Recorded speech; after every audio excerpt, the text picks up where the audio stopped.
Assalamu alaikum Montessori class. Now it's the time for a new letter K. So it is very important letter in all the letters because it tells how to write A, how to write D, how to write B, how to write A, okay, and many other letters. So K starts from this dot, okay, touch the upper line, make a round circle, touch the lower line, and here stops. K, okay, same like this you will complete the page, and after that say, trace and write. You will also do the practice on this page. So let's write. How to write?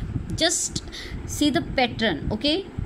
Start from here, touch the upper line, make a round, touch the lower line, and like this stop. K. Again,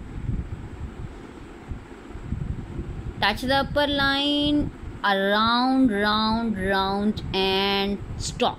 K. Okay, same like this. Complete the 2 pages and send the picture to me. Your pencil must be sharpened.